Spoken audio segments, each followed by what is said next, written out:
What happened to your arm? Disguised mafia boss found his receptionist with a broken arm. He is shocked. Callum Wren, a man who had built 39 years of his life on the principle that nothing surprises you twice, walked into a building he owned, but nobody knew he owned, dressed like nobody, expecting nothing he hadn't already seen before. What he found was a young woman hiding a broken arm under a reception desk and smiling like everything was perfectly fine. She wasn't performing bravery, she was surviving. And that single moment dismantled something in him that 2 decades of ruthless living had never once come close to touching. If that kind of story moves you, subscribe to this channel right now and ring that notification bell. What happens next will stay with you. Now let's get into it. Aldgate House didn't look like the kind of building that hid anything.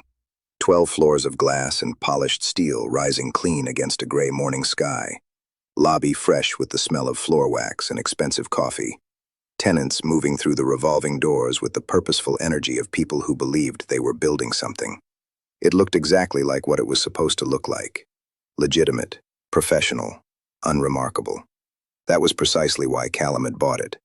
He came through the revolving door at 8:40 in the morning, wearing a dark jacket that had seen better years, plain trousers, and the kind of forgettable face that a man of his particular discipline could assemble when the situation required it. No watch, no driver, no shadow of the infrastructure that normally moved around him like weather. Just a man with a visitor's reason and nowhere specific to be, which was the most dangerous configuration Callum Wren ever assumed. His financial team had flagged Aldgate House 3 days ago. Expense irregularities. Small enough to be accidental, consistent enough to be intentional. Somebody in that building was helping themselves to money that didn't belong to them, and they had been doing it with the quiet confidence of someone who believed they were invisible. Callum had properties across the city managed through layers of holding companies and shell entities, deliberately designed to keep his name off the paperwork. He rarely visited any of them personally. But something about the pattern in these particular numbers had bothered him, in a way he couldn't fully articulate. And Callum had learned over 39 years to pay close attention to the things that bothered him without explanation. So he came himself. No announcement, no advance notice. Just Callum Wren walking into a building he owned, the same way a stranger would. The lobby was mid-morning busy. Not crowded, but alive. A coffee counter to the left with a short queue. A security desk to the right, staffed by a guard scrolling his phone with the discreet inattention of someone who had decided the morning held nothing worth watching. And directly ahead, behind a long, white reception counter that caught the light from the atrium windows, a young woman was working. Callum's trained eye swept her the same way it swept every room he entered.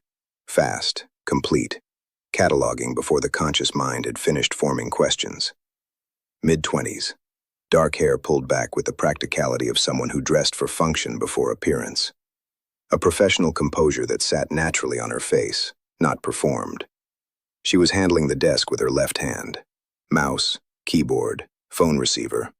All of it managed with a fluency that seemed almost deliberate in how exclusively left-handed it was. Her right arm was below the counter. He walked toward her at the pace of someone with a reason to be there and no reason to rush. She looked up as he approached and gave him the standard professional greeting, measured, pleasant, completely neutral. Her eyes were dark and steady, and carried the particular exhaustion of someone running on less than they needed for longer than they should have been. He told her he had a meeting on the 9th floor, a name he had memorized from the tenant directory, a consulting firm that occupied a suite up there and would have no record of any appointment with him, but that was fine. He wasn't going to the 9th floor. She processed his visitor badge with her left hand. Efficient. Quick. Her right arm remained below the counter throughout. Not resting, not relaxed, but held. The way you hold something that hurts when it moves. He took the badge. He didn't leave. He asked her something inconsequential about the building. How long had she worked there? Was the coffee any good?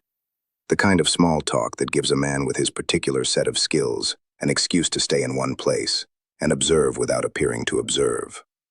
She answered with the practiced brevity of someone who had learned to close conversations quickly, which told him something too. Then the elevator opened. The man who stepped out was mid-40s, heavy-set, wearing a suit that was expensive in the way that insecure men buy expensive things, loudly, as a statement. He crossed the lobby with the swagger of someone who had decided long ago that every room he entered existed primarily for his benefit. His eyes moved to the reception desk, the way a hand moves to check a possession is still where it was left. Nora's body changed. It was subtle, the kind of thing that only registers if you are watching with the right quality of attention. Her shoulders drew in a fraction. Her chin dropped a degree. The natural steadiness in her face reorganized itself into something more careful, more managed, more defended. She didn't look at the man directly. She looked at her screen with the focused intensity of someone who has learned that invisibility is a skill worth developing. The man, Callum would confirm the name within the hour, Ferris Galt, operations director, the person whose expense accounts had generated the irregularities that brought Callum here in the first place, walked past the reception desk without acknowledging Nora and disappeared into the back corridor. Nora's shoulders dropped, not in relief, in the particular way that a body releases tension it has been holding so long it has forgotten what the absence of it feels like. Callum picked up his visitor badge. He thanked her. He walked to the elevator, rode it to the 4th floor, walked the length of it seeing nothing he needed to see, and came back down via the stairwell. He exited through the side door onto the street and stood in the cold morning air for a moment, with his hands in his jacket pockets. The expense irregularities could wait. He pulled out his phone and called his head of security, a former intelligence operative named Breck, who had worked exclusively for Callum for 11 years and had never once asked a question he wasn't supposed to ask. "I need the complete security archive for Aldgate House," Callum said. "Everything. Last 30 days, every camera, every floor." He paused. "And I need a full background on a woman named Nora Bale. She's on the front desk." Another pause, shorter. "Tonight, Breck. I need it tonight." He ended the call and looked back at the building's glass facade, at the lobby visible through it, at the white reception counter, at the young woman behind it, already back to doing her job with her left hand, while her right arm stayed carefully, painfully, out of sight. He stood there a moment longer than he needed to. Then he walked. The footage ran for 4 hours before Callum stopped it. Not because he had seen enough, because he needed a moment to sit with what he had seen before he could continue watching it. He was in his private office on the top floor of his actual building across the city, the one with his real name on the lease and his real infrastructure humming around it. And the room felt different than it usually did. Smaller somehow. The way rooms get smaller when something large and ugly has been let into them. Breck had delivered everything by 9 that evening. 32 days of archived security footage from every camera in Aldgate House, cross-referenced with the employee access logs and the building's internal scheduling system. Organized, indexed, ready. Breck was efficient in the way that only people who understood the cost of inefficiency ever truly became. Callum had started at the beginning and worked forward. The pattern announced itself within the first week of footage. Ferris Galt, operations director, 12-year employee, the man whose expense accounts had first flagged the irregularities, moved through the building with the ease of someone who had never once been held accountable for anything. He was loud in the corridors, expansive in meetings, the kind of man who filled space aggressively, who spoke over people as a habit rather than an oversight, who had arranged the social architecture of his professional environment so that everyone around him operated at a slight but constant disadvantage. And Nora Bale was at the center of it. Callum watched Galt cross the lobby every morning and register her presence at the reception desk, the same way a man registers a belonging. A quick proprietary glance, confirming she was where she was supposed to be. He watched Galt stop at her desk on trivial pretexts, a package to be signed for, a visitor to be announced, that had nothing to do with operational necessity and everything to do with reminding her of his proximity. He watched Nora receive each of these intrusions with the same carefully managed neutrality, the same practiced smile, the same eyes that found somewhere else to be while her face did what it needed to do. Then he found the office summoning pattern. Galt called Nora to his 5th-floor office an average of twice a week, always in the late afternoon, always after the administrative floor had thinned to skeleton staff. The elevator footage showed her going up, straight-backed, composed, carrying herself with a dignity that Callum recognized as the hard-won kind, the kind that costs something to maintain. The same footage showed her coming back down. She never looked the same on the return journey. Something had been taken each time, consistently, systematically, in amounts small enough to be deniable and large enough to accumulate into devastation. The broken arm appeared in the footage 11 days ago. She arrived that morning moving differently, carefully, with the deliberate economy of someone navigating serious pain. Her right arm was wrapped beneath her sleeve in what the camera couldn't fully resolve, but Callum recognized from the shape of it as a makeshift splint. She sat behind her desk, and she worked her full shift, and she smiled at every person who approached that counter, and she never once mentioned it to anyone. No incident report was filed. Callum had checked the building's HR records twice to confirm. He closed the footage at 1 in the morning and opened Breck's background file on Nora Bale, 26 years old, community college graduate working toward a bachelor's degree through an online program, 2 courses per semester around her full-time hours. Studio apartment in a neighborhood that required careful budgeting to maintain. No family in the city. Her mother had passed 4 years ago. Father absent since childhood. She had one listed emergency contact, a younger sister named Iris, 19, residing in a different state. Callum read the financial summary. Every dollar Nora earned was accounted for in the way that only people operating without a safety net account for money. Rent, utilities, groceries, tuition installments, a small automatic transfer to a savings account that had been paused 3 months ago. The pause date landed in the same week that the first camera footage showed a visible shift in Nora's comportment at work. The week she had stopped looking at the elevator doors with routine attention and started watching them the way prey watches the tree line. He called Breck. "The sister," Callum said without preamble. "Iris Bale. I need everything." Breck called back 40 minutes later. His voice carried the particular flatness of someone delivering information they wish they weren't delivering. 6 months ago, she got picked up by a mid-level distribution outfit operating out of the warehouse district. Started small, running packages between locations, nothing she understood the full weight of. Then they pushed her into heavier work. She tried to back out 2 months in. They held the original involvement over her. Threatened exposure, criminal charges. Worse. Callum was very still. And Galt found out somehow. Could have been an overheard call. Could have been he was already watching her closely enough to notice she was stressed about something outside work and dug into it. Either way, he knew within a week of Iris trying to back out. Breck paused. He paid the outfit to release her. Full settlement, clean exit. The kind of resolution that requires either serious money or serious connections. Galt had access to building operating funds through his expense authority. The payment came from 3 separate petty cash accounts over 2 weeks, small enough individually to pass a routine audit. He used embezzled money to buy her sister's freedom, Callum said, and handed Nora the invoice. The silence that followed had weight to it. Callum stood and walked to his window. The city spread out below him, indifferent and blazing, entirely unaware that somewhere in a studio apartment, in a neighborhood that required careful budgeting, a young woman was lying awake, with a broken arm she couldn't afford to have treated, doing the math on a debt she had no means of escaping, protecting a sister who had no idea what the protection was costing. The outfit that had Iris, Callum said. Who runs it? Breck told him. I know them, Callum said. It was a simple statement of fact. In his world, knowing someone covered a range of relationships, from cautious alliance to active antagonism. In this case, it meant something more useful. It meant he had leverage they couldn't afford to ignore. I'll make a call tomorrow morning. Iris Bale is to be completely and permanently extracted from any association with that operation. No residual threat, no ongoing claim, no future contact. Clean.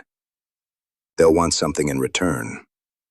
They'll want whatever I decide they want, Callum said, with the particular quiet that people who had worked with him long enough understood was not calmness, but its opposite, compressed into a single register. Set it up.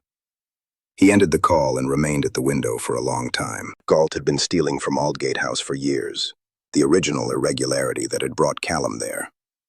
He had used that stolen money to manufacture leverage over a vulnerable employee.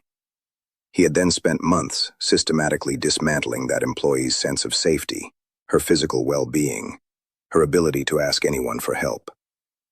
He had built a small, private architecture of cruelty inside a building that Callum owned and funded, and had never once thought to look inside carefully enough to see what was being constructed there. That last part sat with Callum in a way that was not comfortable and was not meant to be. He returned to his desk. He opened the footage again and found the timestamp from Nora's first morning after the broken arm appeared.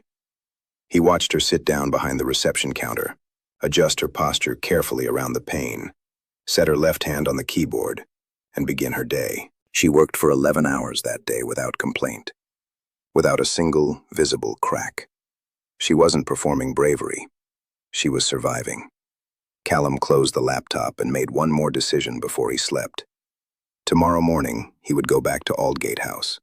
Same jacket, same forgettable face, same nobody with nowhere specific to be. But this time, he wasn't going to just watch. This time, he was going to find a way to make Nora Bale trust a stranger. And that, he understood, was going to be considerably harder than anything else he had done this week. Earning trust from someone who had been systematically taught that trust was a liability was not a fast process. Callum understood that going in. He had spent his entire adult life reading people, understanding what they needed, what they feared, what they would and wouldn't respond to. And everything he had learned about Nora Bale told him that pressure of any kind, however well-intentioned, would close her down completely. She had built her survival around a single operating principle: give nothing away. It had kept her functional under conditions that would have broken most people. He wasn't going to dismantle it with urgency, so he came back to Aldgate House the same way he had come every morning that week. Same jacket, same visitor's pretext, same seat in the lobby coffee shop with a black coffee and a clear sight line to the reception desk. He had become, over the course of 4 days, part of the building's ambient furniture. The quiet man with the forgettable face, who was always waiting for a meeting that never quite seemed to happen. The barista had stopped asking for his order. The security guard had stopped clocking him. Even Nora had settled into a pattern of acknowledging him with the brief professional nod reserved for regulars. That was what he needed. Familiarity without pressure. Presence without demand. On the 5th morning, he timed it carefully. Waited until the lobby had thinned to its mid-morning quiet, until the coffee queue had dissolved and the security guard had rotated to his break, until Nora was alone at the counter, with nothing immediately pressing on her attention. Then he walked over with his cup and stood at a natural conversational distance and said something completely inconsequential about the coffee. She responded, briefly, cautiously, but she responded. He didn't push further. He finished his coffee and went back to his seat. The following morning he did the same thing, a different inconsequential observation, a shorter exchange. He was not trying to get information from her, not yet, not directly. He was simply establishing that he was a person who spoke to her like a person, which he had gathered from watching was rarer in her daily experience than it should have been. By the 3rd exchange, something had shifted almost imperceptibly in the way she looked at him. The professional neutrality was still there. She wasn't going to abandon that easily, and he didn't expect her to. But underneath it was a very careful, very tentative recalibration. He wasn't a threat. He wasn't Galt. He wasn't anyone she needed to manage or endure or perform for. He was just a man who asked how her morning was and appeared to mean it. On the 8th day, Galt came down to the lobby at 11 in the morning in a mood that announced itself ahead of him. Callum was in his usual seat and watched the entire thing with a stillness that required genuine discipline to maintain. Galt planted himself at Nora's desk over a filing error so minor it barely qualified as an error at all, and proceeded to conduct a public humiliation with the practiced ease of someone who had been doing it for long enough that it no longer required any conscious effort. His voice stayed low. He was too smart to shout in a public space. But the tone carried, and the intent was unmistakable. Other people in the lobby found their phones suddenly fascinating. The barista developed an urgent need to reorganize the pastry display. Nora took it without flinching, without tears, without a single visible crack in the surface she presented to the world. She apologized in exactly the right register, not groveling, which would have satisfied Galt too quickly, but sufficiently contrite to give him what he needed to end the performance on his own terms. He left. She sat back down.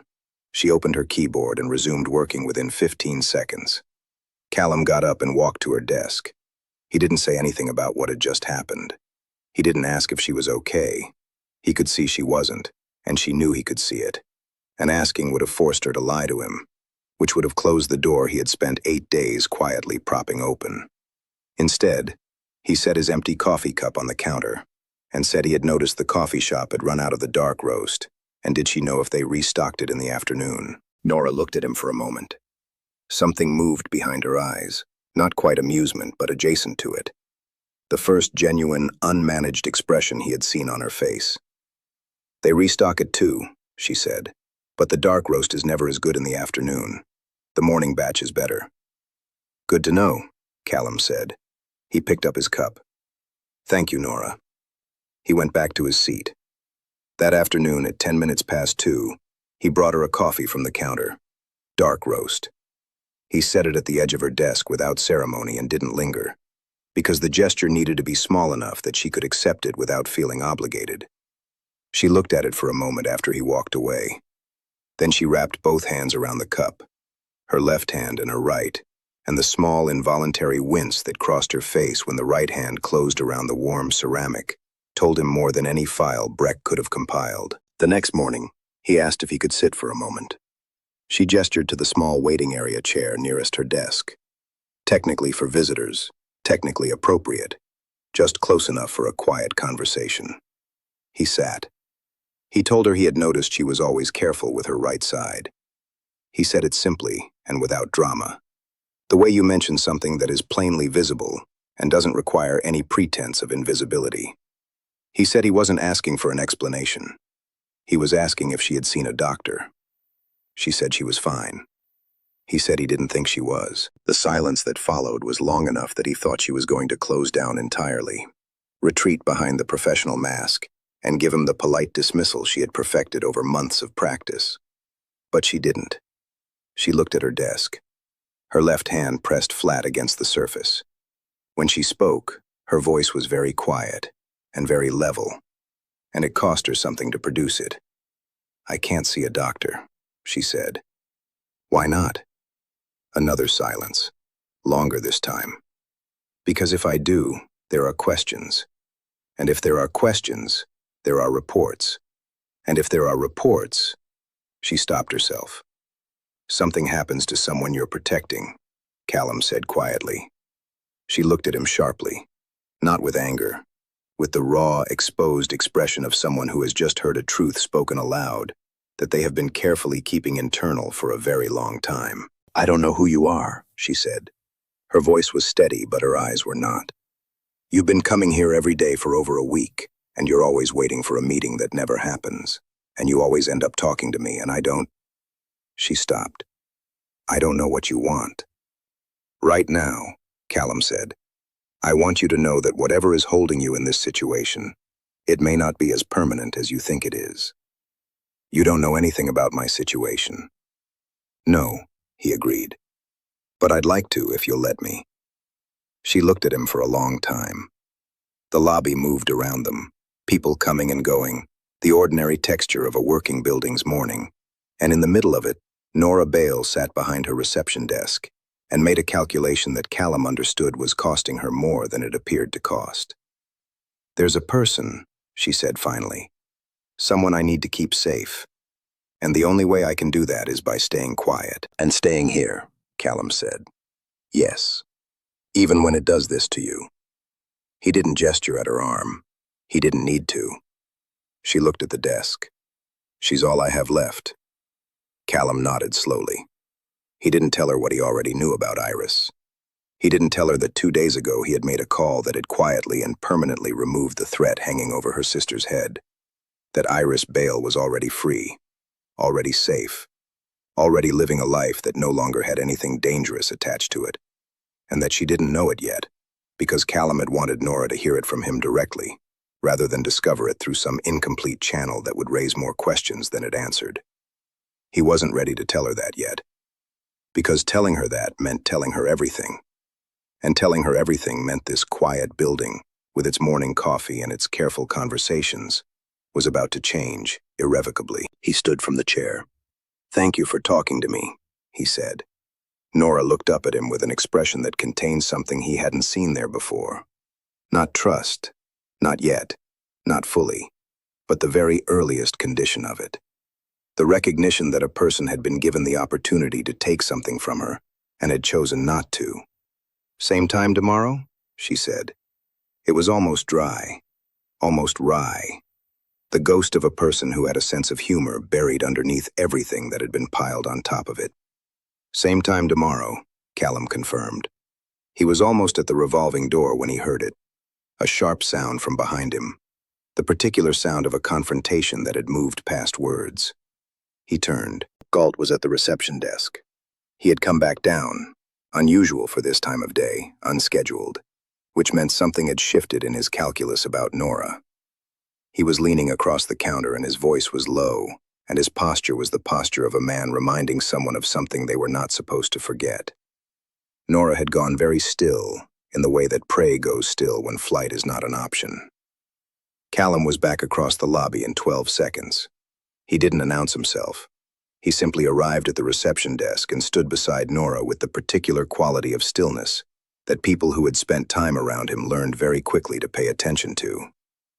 He looked at Galt with the expression of a man who has decided something and is simply waiting for the formality of the situation to catch up with the decision. Galt looked at him, looked at Nora, looked back at Callum. Something in what he saw made him straighten up. "Can I help you?" he said with the automatic authority of a man used to being the most dangerous person in any given room.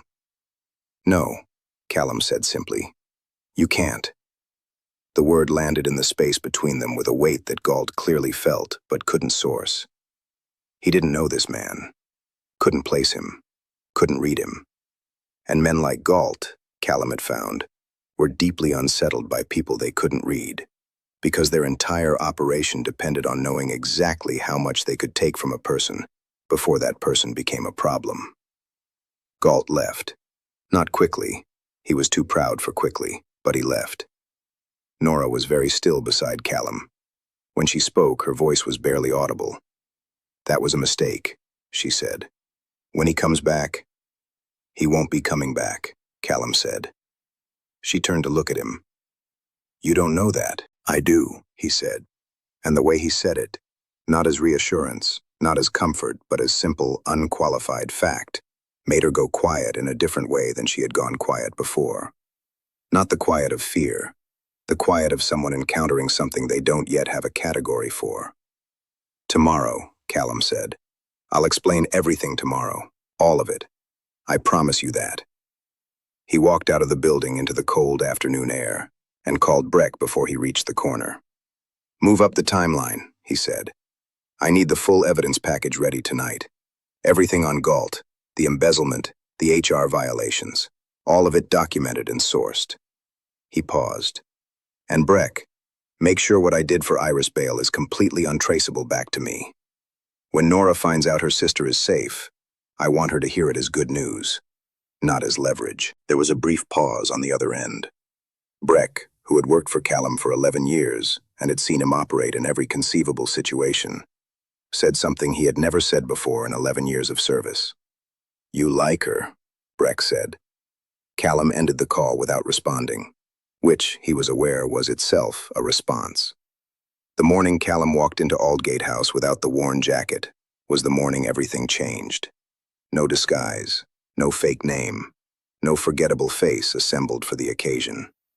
He came in a charcoal suit that fit the way expensive things fit when they are made specifically for the person wearing them, his two most trusted men flanking him at a distance that was close enough to mean something and far enough to be discreet.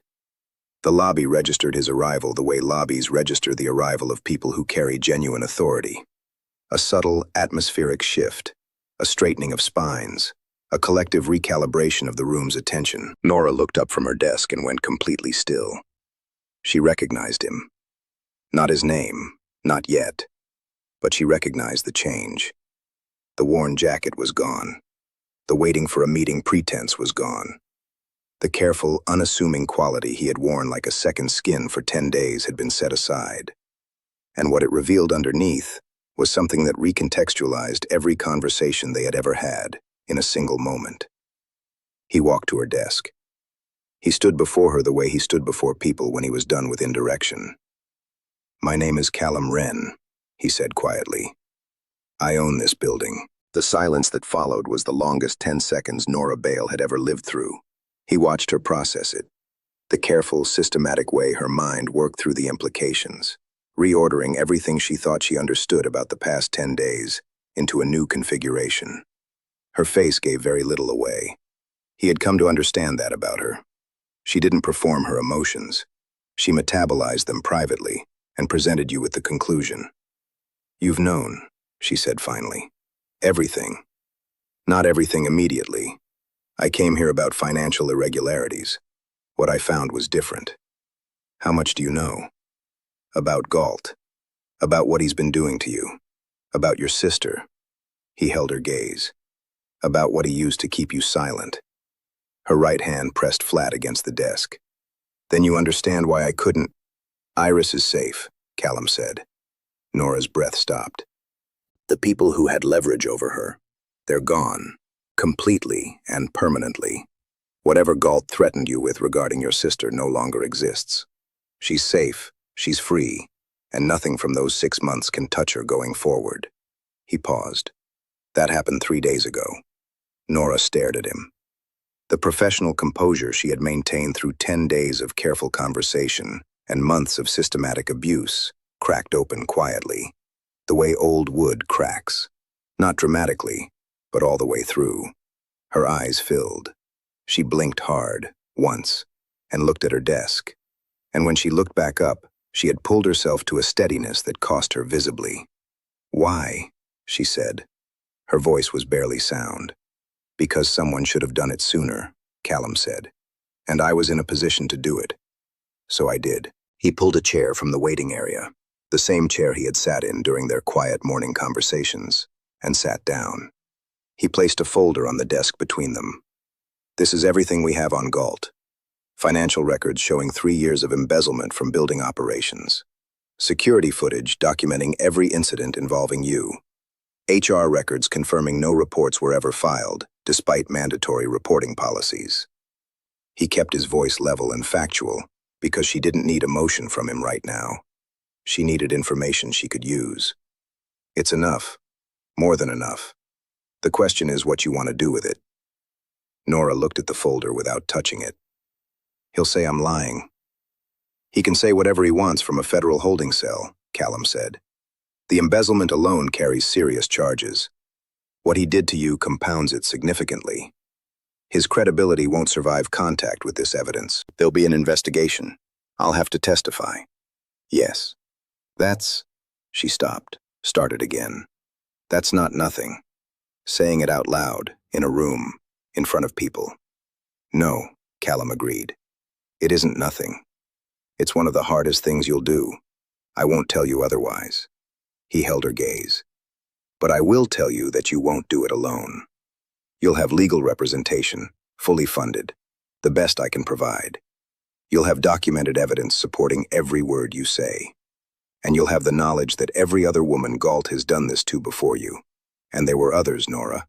Finally gets the same accounting you're going to give them." Nora was quiet for a long time. Long enough that the lobby continued its mourning around them. The coffee queue, the revolving door, the ordinary machinery of a working day turning over indifferently. She sat in the middle of it and made the kind of decision that cannot be unmade. "Okay," she said, quietly, completely. "Okay."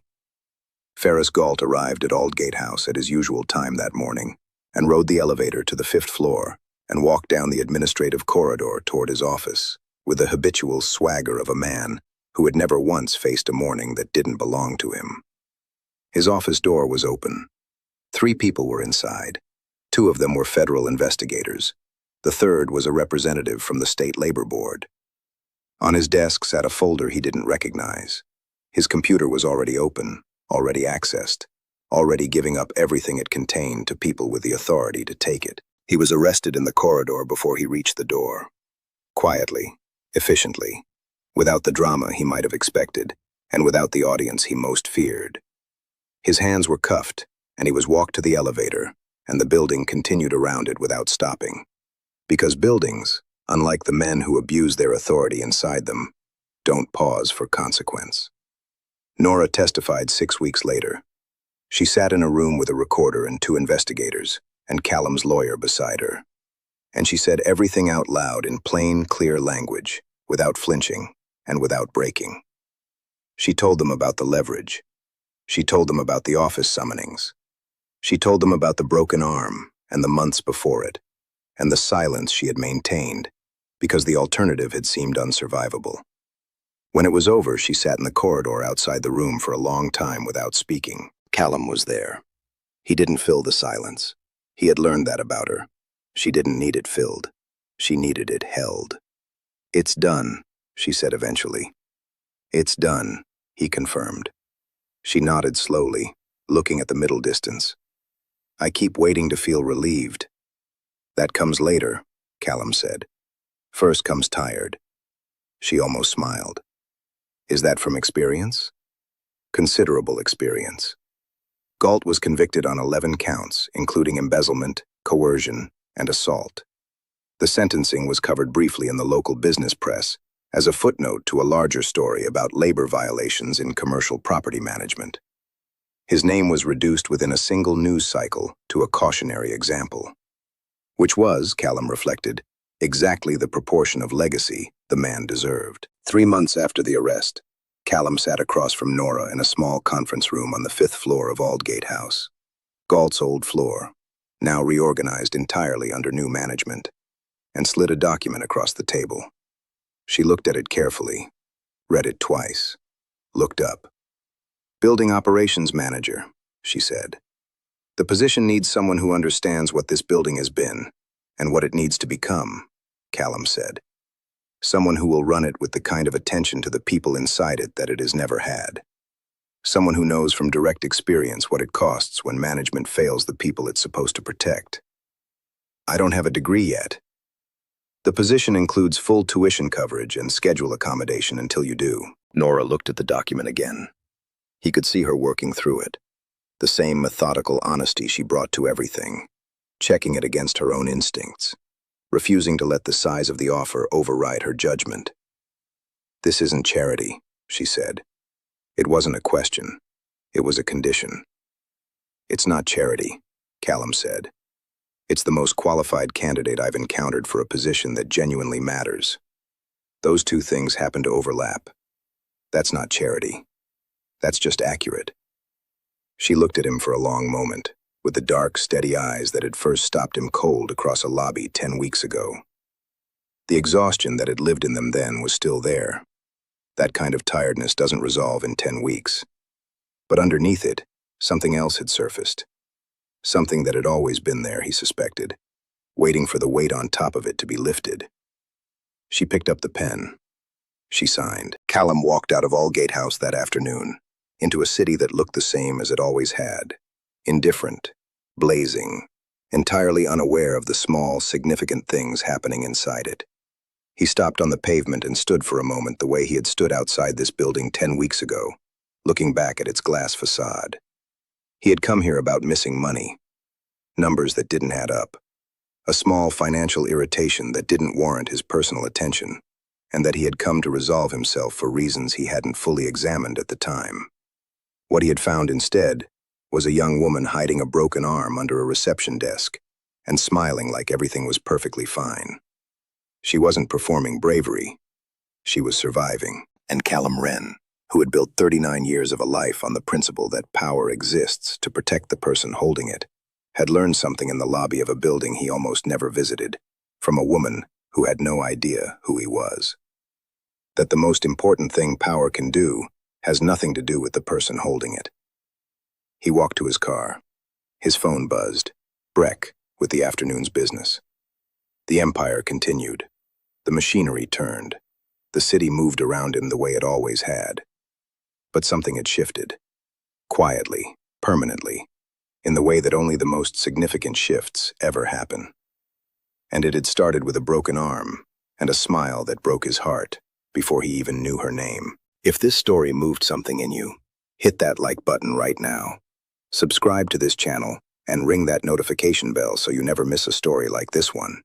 Share it with someone who needs to hear that the people who seem invisible are often the ones carrying the most. We'll see you in the next one.